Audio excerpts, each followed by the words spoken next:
Hello my friends, Stevie B here, welcome back to the channel. In today's video, what I want to discuss is how to write high quality trailer music quickly and effectively. Now, I know that quality above all else is the most important thing.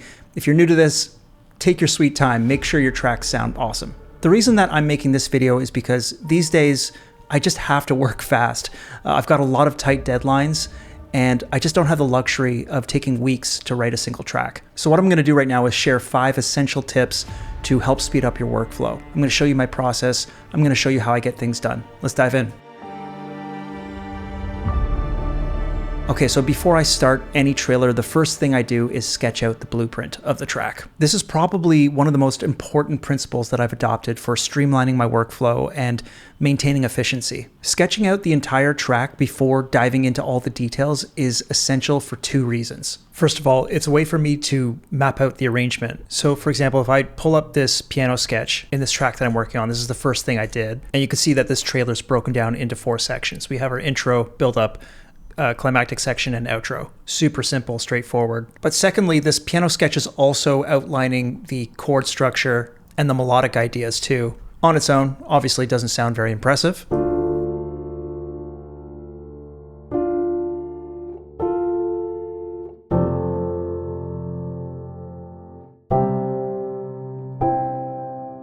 And that's the key to great trailer music, is keeping it simple. Now this track is still a work in progress, but if I mute this piano track, you can hear those same harmonic and melodic ideas expressed in trailer form.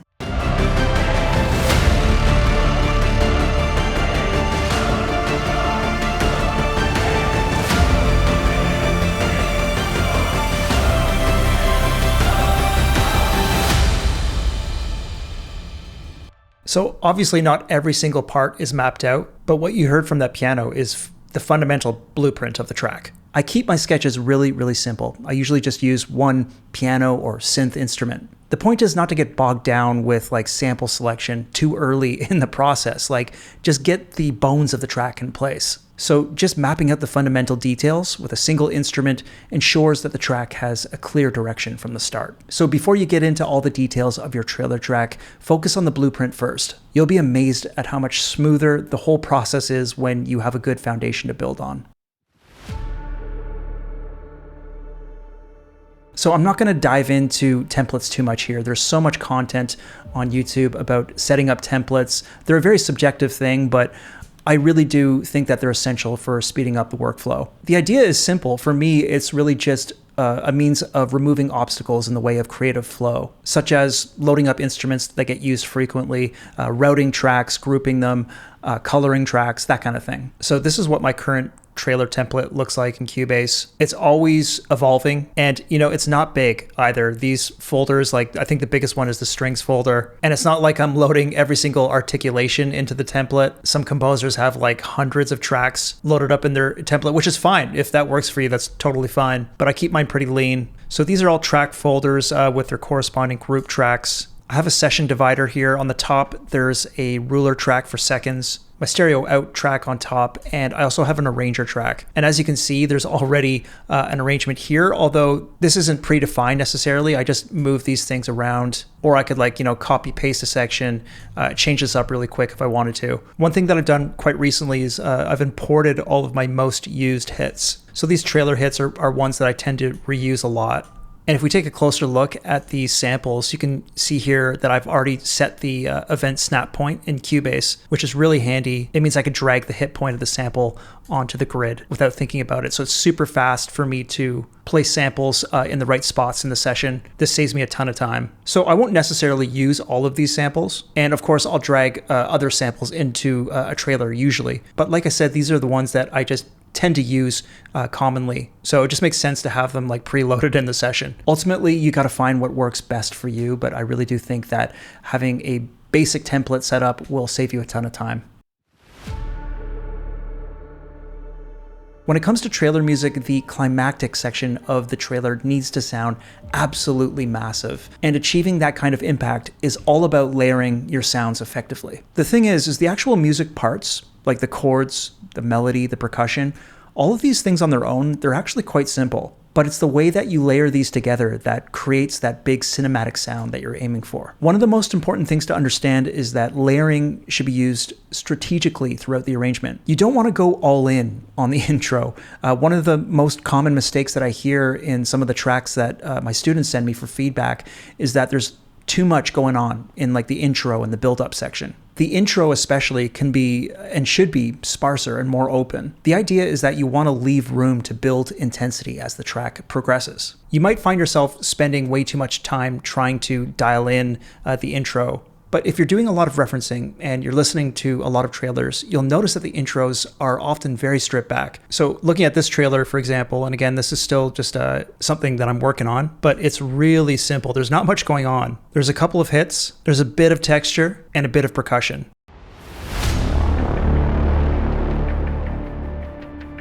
And a signature sound here.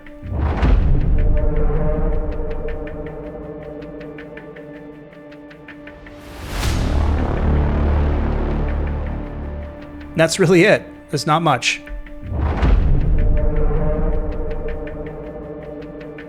And here's where I'd probably, put in a riser leading up to the end of this intro. That's dead simple, right? Like, I really don't need much more than that. So one thing that helps me speed up my workflow a bit, and maybe this is kind of unconventional, I don't know, but I'll focus on writing for the climactic section first, and then I'll work backwards.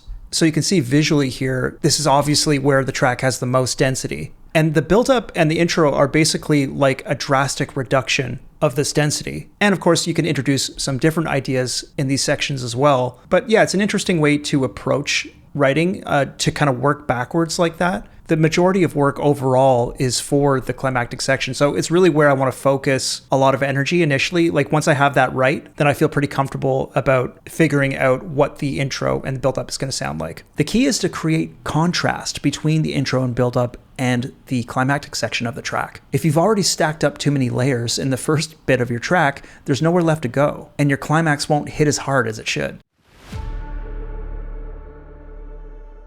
So let's talk about structure. If you've been listening to a lot of trailer music, you're probably already familiar with the general formula. A slow build of tension that leads to a maximum climactic point, which is usually followed by some kind of outro. On the surface, that might seem kind of boring or formulaic, but trust me, there's a lot of room to get creative within that framework. I've heard a lot of interesting arrangements where the composers break the mold in subtle ways. So the arrangement that you're seeing in this track is about as standard as it gets with trailer music. I'm writing this for a production library that I just started working with, and I'm trying to stay within like 2 minutes total. So in this case, it doesn't really make sense for me to deviate from what you see here, but I have heard some really interesting arrangements. Like for example, I've heard some trailer tracks that will have like a reprise of the intro after the build-up, or like a secondary build-up. That's something that I've explored in a few different trailer tracks that I've written. I've definitely heard a lot of trailer tracks that will use the outro as like an extension of the climactic section, and then follow that with like a more traditional like wind down outro. So while the basic formula remains the same, intro, build up, climax, wind down, there's a lot of unique twists that you can inject in there to keep things fresh and interesting. This is why I think it's so important to listen to what the best trailer composers in the business are doing. Get on Spotify or Apple Music or wherever you're listening to music and listen to some trailer music playlists. Take note of how they're structuring their tracks. You'll start to notice all sorts of really creative approaches. One key element of trailer structure that often gets overlooked is leaving an appropriate amount of space between your sections. So between the intro, the build, and the climactic section, you want to make sure that there's some space, and I see a lot of composers miss this initially. So this isn't really a tip about like working faster or anything, it's just more of a general tip. But yeah, the space in between, say like my build up and my climax here, super important. Why is this so important? Because when your track is synced to media, for one thing, editors don't always use the entire track. They might want to use just the intro or just the climactic section. Sometimes you'll hear different tracks spliced together in a single trailer, but editors need that breathing room between sections to make clean cuts. Without that space, it becomes difficult for them to make smooth transitions. So give them that room to work with. It'll make your track much more sync friendly and usable. One of the most crucial and one of the most challenging aspects of writing great trailer music is mastering the art of sound selection. This is really not something that happens overnight. It does take practice and experience. I think mixing and mastering is another aspect of trailer music that a lot of composers struggle with, but to me, sample selection is just so important. Getting that right is the foundation for a killer track. My approach to this is really a product of years of experimentation, and you'll come to develop your own style and your own preferences and opinions about what libraries and what samples work well together. It's not uncommon for me to have 6, even more libraries playing the same part. For example, these string staccatos. I've got my solo violin and viola. I've got multiple ensemble patches, all playing these ostinatos. And I'll even combine that with some synths, for example, to add some interesting texture to it. And combined, you can get some real density.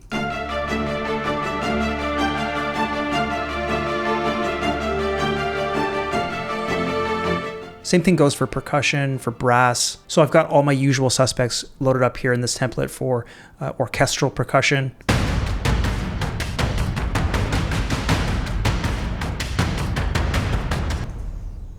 And then all those hit samples that I showed you earlier layered on top of the percussion for extra impact.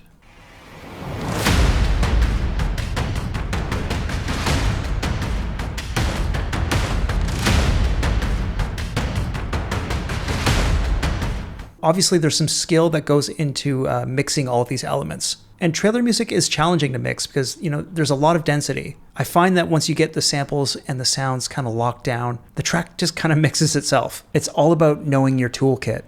Like any skilled craftsman, you got to know your tools. You got to know which ones to grab depending on the job. All right, that's it for today. Thanks so much for watching, guys. And again, if you're interested in learning more about trailer music, how to write it, mix and master it, I'll put the link to the Trailer Music Trilogy course in the description below. Go check that out. Throughout the course, I take you through every single step of writing a trailer track from first idea to finished master, and in 3 different styles. I think what sets the course apart is that you get to see the entire process, edited for clarity, of course, but covers the whole thing. It's a lot of fun. It's definitely my most popular course, and I've had a lot of students actually send me their trailer tracks after they've finished the course, and it's always so cool to hear what people come up with. So I'll link the Production Music Academy below as well. We've got over a dozen music production courses there that you might be interested in. In the meantime, let me know what you thought of this. Hit me up with any questions in the comments. Always good to hear from you guys, and I will see you soon. Take care.